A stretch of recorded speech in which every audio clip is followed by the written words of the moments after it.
Hello అండి, good morning. నా పేరు రాయుడు. నేను మీ సైబర్ ఎక్స్పర్ట్. ఈ వీడియో కొంచెం జాగ్రత్తగా వినండి. రీసెంట్గా జరిగిన ఒక సైబర్ స్కామ్ గురించి చెప్పబోతున్నాను. నేను రీసెంట్గా మా ఫ్రెండ్ దగ్గర నుండి ఒక కాల్ వచ్చిందండి. తను ఏం చెప్పిందంటే, రాయుడు నాకు ఇట్లా డెలివరీ నుండి ఒక కాల్ వచ్చింది, వాళ్ళు ఒక నెంబర్ ఇచ్చారు, నేను ఆ నెంబర్కి డైల్ చేశాను, ఆ తర్వాత నా వాట్సాప్ హ్యాక్ అయింది అని చెప్పిందండి. బేసిక్గా ఈ వీడియోలో నేను క్లియర్గా తను ఏం చేసింది అనేది చెప్తాను. తర్వాత మనం తీసుకోవాల్సిన జాగ్రత్తలు చెప్తాను, లేకపోతే మన వాట్సాప్ కూడా హ్యాక్ అయ్యే ప్రమాదం ఉంది. ఓకే, బేసిక్గా తను ఒక వెబ్సైట్ నుండి ఏదో ఆర్డర్ చేసిందండి. ఆర్డర్ చేసిన తర్వాత ఒక 3 days తర్వాత డెలివరీ అటెంప్ట్ చేశారు. డెలివరీ బాయ్ కాల్ చేశారు, మేడం డెలివరీ వచ్చింది, పార్సల్ వచ్చింది, నేను మీ ఇంటి దగ్గర ఉన్నాను అనేసి. ఆ టైంలో తను ఆఫీస్లో ఉండడం వలన డెలివరీ అటెంప్ట్ చేయలేకపోయింది. డెలివరీ బాయ్కి ఇన్ఫామ్ చేసింది, నేను ఆఫీస్లో ఉన్నాను, ఇంట్లో మా వాళ్ళు ఉన్నారు, డెలివరీ ఇచ్చేయండి అని చేసింది. కానీ డెలివరీ బాయ్ ఏం చేశాడు, మేడం నాకు ఓటీపీ కావాలి, నేను ఒక నెంబర్ పంపిస్తాను, ఆ నెంబర్కి మీరు కాల్ చేయండి, కాల్ చేసిన వెంటనే ఓటీపీ వస్తుంది, మాకు చెప్పండి అన్నాడు. యాక్చువల్గా తను ఏం చేశాడంటే ఒక కాల్ ఫార్వర్డింగ్ నెంబర్ పంపించాడండి. యాక్చువల్గా జియోకి కాల్ ఫార్వర్డింగ్ ఆప్షన్ ఉంటుంది. జియో కాల్ ఫార్వర్డింగ్ ఆప్షన్ ఏంటంటే ***401* మీ నెంబర్ ఎంటర్ చేశారనుకోండి, లేదా హ్యాకర్ నెంబర్ ఎంటర్ చేస్తారు. ఇక్కడ ఆ హ్యాకర్ నెంబర్ ఎంటర్ చేసి తనకి ఫార్వర్డ్ చేశాడండి. తను ఏం చేసింది, బై మిస్టేక్, ఓకే తన డెలివరీ బాయ్ ఓటీపీ కోసం చేశాడు కదా అనేసి డైరెక్ట్గా చూసుకోకుండా ఆ నెంబర్కి కాల్ చేసేసింది.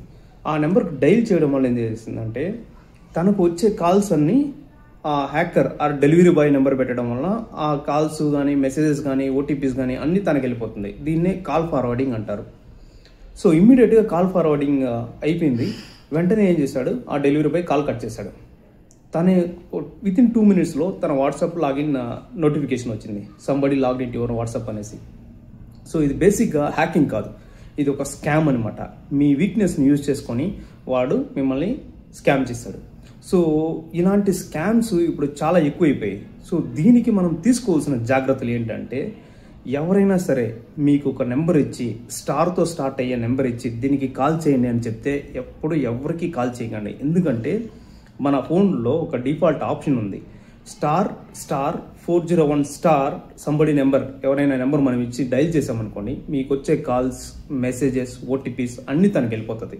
దీన్నే కాల్ ఫార్వర్డింగ్ ఆప్షన్ అంటారు. నెక్స్ట్ వీడియోలో నేను ఎలా కాల్ ఫార్వర్డింగ్ ఆప్షన్ ఎలా చెక్ చేసుకోవాలో చెప్తాను, ఎలా డిసేబుల్ చేసుకోవాలో చెప్తాను. కానీ ఈ వీడియో ఈ స్కామ్ గురించి చెప్పాలనుకున్నాను కాబట్టి ఈ స్టిక్ అయి ఉన్నాను. ఇలాంటి డెలివరీ బాయ్స్ ఎవరైనా కాల్ చేసినప్పుడు ఓటీపీస్, ఫస్ట్ థింగ్ మనం గుర్తుపెట్టుకోవాల్సింది ఏంటంటే, కాల్లో ఎవరికి ఎటువంటి ఓటీపీ చెప్పొద్దండి. This is the first very very important criteria అనమాట. ఓటీపీస్ ఎవరికి ఎప్పుడు షేర్ చేయకండి త్రూ కాల్. నెక్స్ట్ వన్, మీరు ఏదైనా ఆర్డర్ చేస్తున్నప్పుడు ద పర్టికులర్ వెబ్సైట్కి వెళ్ళి ఆర్డర్ చేసుకోండి. అక్కడ మోస్ట్లీ క్యాష్ ఆన్ డెలివరీ పెట్టడానికి ట్రై చేయకండి. క్యాష్ ఆన్ డెలివరీ కాకుండా ఆన్లైన్ పేమెంట్ చేసేయండి. అట్ ఎ టైం చేసేస్తే మీకు ఎవరు ఓటీపీస్ కోసం కాల్ చేయరు. ఇటువంటి స్కామ్ నుండి మనం తప్పించుకోవచ్చు అనమాట. అది సెకండ్ థింగ్. థర్డ్ థింగ్ ఏంటంటే, ద మోస్ట్ ఇంపార్టెంట్ థింగ్, మీ వాట్సాప్కి 2-step వెరిఫికేషన్ అనేది ఒకటి ఉంటుందండి. అంటే ఏంటంటే, మీ వాట్సాప్ ఎవరైనా హ్యాక్ చేయాలని మీ యొక్క ఫోన్ నెంబర్ ఓటీపీ తెలిసినప్పటికీ వాళ్ళు ఓటీపీతో లాగిన్ అవ్వలేరు. మీకు 2-step అథెంటికేషన్ అనేది ఒకటి ఉంటుంది. అంటే ఒక 6-digit కోడ్ మీరు ఎంటర్ చేయాల్సి ఉంటుంది. ఇలాంటి ఈ 3 జాగ్రత్తలు తీసుకున్నారంటే మీ వాట్సాప్ సేఫ్గా ఉంటుంది. ఇప్పుడు మీరు అడగచ్చు, Rayudu call forwarding option enable చేయగానే ఆమె వాట్సాప్ ఎలా హ్యాక్ అయిపోయింది అనేసి. మీరు వాట్సాప్కి లాగిన్ అవ్వాలంటే మీ మొబైల్ ఎంటర్ చేసిన తర్వాత అది ఓటీపీ కానీ కాల్ కానీ వెరిఫికేషన్ కోసం అడుగుతుంది వాట్సాప్ అనేది. ఇప్పుడు మీరు కాల్ ఫార్వర్డింగ్ ఆప్షన్ ఎనేబుల్ చేసేసారు కాబట్టి వాళ్ళు మీ నెంబర్ ఇచ్చి వాట్సాప్ లాగిన్ అవుతారు. లాగిన్ అయినప్పుడు ఏమవుతుంది, ఓటీపీ అనేది వస్తుంది. ఓటీపీ ఇప్పుడు కాల్ ఫార్వర్డింగ్ ఆప్షన్ ఎనేబుల్ ఉంది కాబట్టి ఓటీపీ ఎవరికి వెళ్తుంది, తనకి వెళ్తుంది, స్కామర్కి.